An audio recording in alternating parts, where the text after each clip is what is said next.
Estoy intentando desengancharme de Tinder. Cada día, en el momento exacto en que la soledad asoma levemente, no llega, solo asoma. Saco el teléfono y empiezo a deslizar. A veces me pregunto por qué lo hago mientras lo hago. No quiero conversar, no quiero salir, no quiero, si soy honesto, ni siquiera una pareja. Y sin embargo, deslizo y deslizo, en busca de ese corazón verde que me grite a la cara que hay alguien ahí fuera que me elige. Ni siquiera es deseo, ni aburrimiento. Es algo más extraño y más vergonzoso. Busco a alguien que me diga quién soy. ¿Qué atributos míos merecen reinar sobre los demás? ¿Te gusta el deporte? A mí también. Música tecno, fan absoluto. El Señor de los Anillos, peliculón. Todo es cierto. Y sin embargo nada de eso me define. Solo me hace elegible. Creo que al otro lado pasa exactamente lo mismo. Las conversaciones a veces son vacías, a veces explosivas. La mayoría acaban enterradas en las arenas de la falta de interés, sustituidas por un nuevo match igual de poco interesante pero más novedoso. Una y otra vez. Todos nos quejamos de que falta conexión, de que nadie se compromete, de que la pasión ha desaparecido. Pero para todo eso necesitamos de un otro, y lo cierto es que ya no hay ningún otro. Hay perfiles, hay corazones verdes, hay la promesa de alguien, pero estamos, en el fondo, profundamente solos. Y hoy quiero entender por qué. Tinder fue fundado en 2012 dentro de una incubadora de startups en Los Ángeles. Sus creadores lo llamaron internamente The Last Man Standing. La metáfora no era romántica, era darwinista. El diseño de la aplicación no fue un accidente. El swipe fue copiado directamente de los juegos de cartas para móvil. La lógica no era la de una agenda de contactos ni la de un formulario de compatibilidad. Era la de una máquina tragaperras. Deslizas. A veces pierdes. A veces el corazón se pone verde. Y el cerebro libera una pequeña dosis de dopamina que te pide que vuelvas a deslizar. En 10 años, Tinder procesó más de 75.000 millones de matches. 75.000 millones. Si cada match durase un segundo, tardarías 2.400 años en contarlos. Y sin embargo, los índices de soledad en los países donde más se usa la aplicación no han parado de crecer. En Estados Unidos, el 61% de los adultos jóvenes declara sentirse solos de manera frecuente. En España, 1 de cada 4. En México, las búsquedas de cómo superar la soledad se duplicaron entre 2019 y 2023. La paradoja es perfecta. Nunca habíamos tenido acceso a tantas personas potenciales. Y nunca nos habíamos sentido tan solos. Pero antes de culpar a la aplicación, hay que hacer una pregunta más incómoda. ¿Qué estamos buscando realmente cuando abrimos Tinder? Porque si fuera simplemente pareja, o sexo, o compañía, la oferta es suficiente.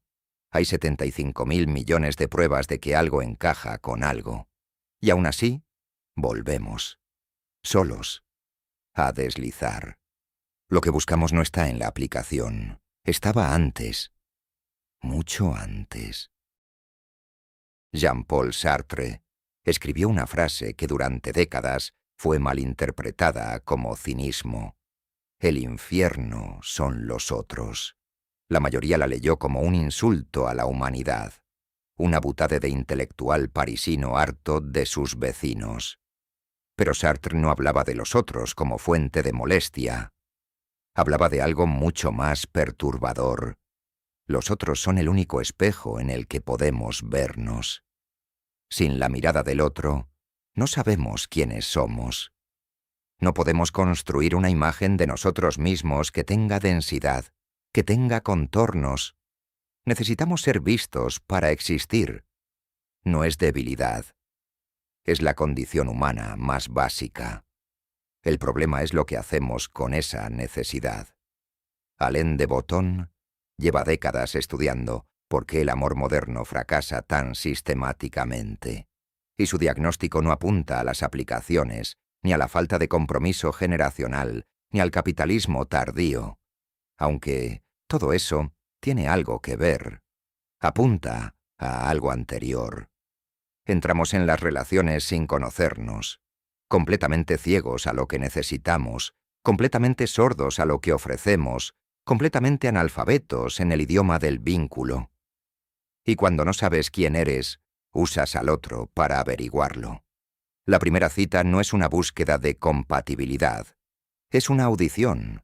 Presentas versiones de ti mismo, el deportista, el cinéfilo, el intelectual, el divertido, y observas cuál recibe más aplausos.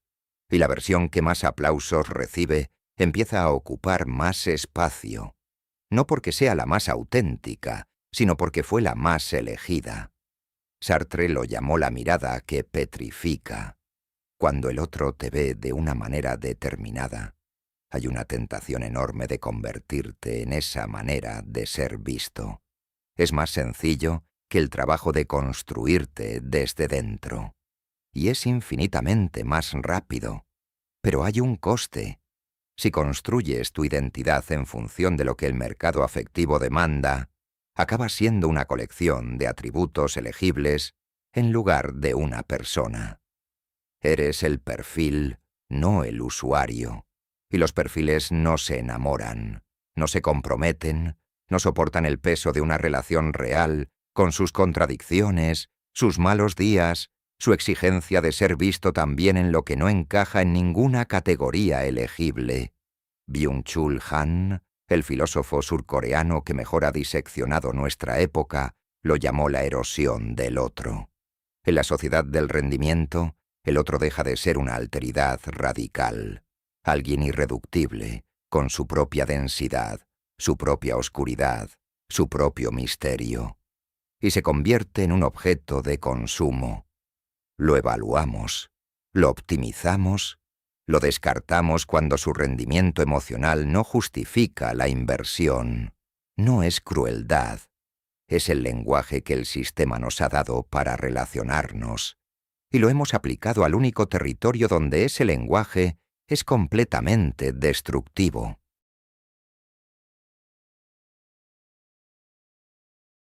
Si llevamos esta lógica a su conclusión, el cuadro que aparece es el siguiente.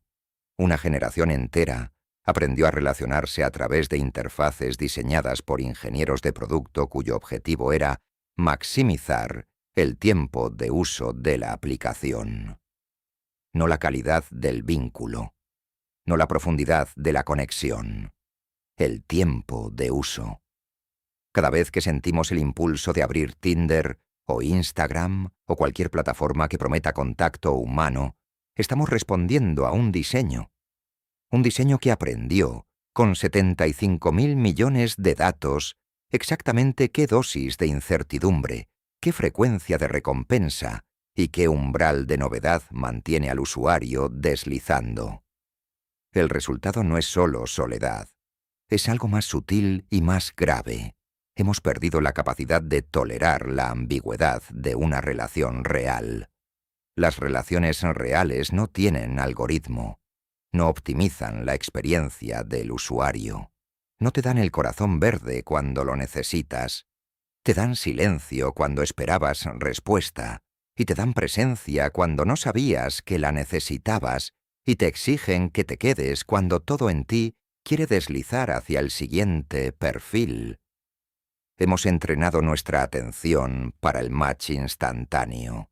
Y luego nos preguntamos por qué nos cuesta tanto aguantar el tiempo lento, torpe y necesario que requiere conocer a alguien de verdad. La primera cita se ha convertido en una entrevista de trabajo. Presentamos credenciales, evaluamos competencias, calculamos el retorno potencial de la inversión emocional. Y si la entrevista no convence en los primeros 20 minutos, el candidato queda descartado. Vuelvo a esa imagen. Yo, en el sofá, deslizando, la soledad apenas asomando, el teléfono como escudo y como espejo a la vez. Lo que buscaba no era un match. Buscaba una respuesta a una pregunta que ninguna aplicación puede responder. ¿Quién soy cuando nadie me está mirando? ¿Qué queda de mí cuando no hay nadie que elija o descarte mis atributos? ¿Qué versión de mí mismo es suficientemente real como para no necesitar validación externa para existir? Sartre tenía razón en que necesitamos a los otros, pero se quedó corto en algo. Antes de necesitar al otro para vernos, necesitamos tener algo que ver. Una interioridad que no se construya en tiempo real en función de lo que el mercado demanda. Una identidad que no dependa del corazón verde para saber que existe. El problema no es Tinder. Tinder es solo el síntoma más honesto de una época que ha convertido el vínculo en producto y la identidad en perfil. El problema somos nosotros, que lo usamos, que volvemos, que seguimos deslizando en busca de alguien que nos diga quiénes somos. Porque es más sencillo que la única alternativa real, sentarse con la incomodidad de no saberlo y empezar desde ahí a construirlo.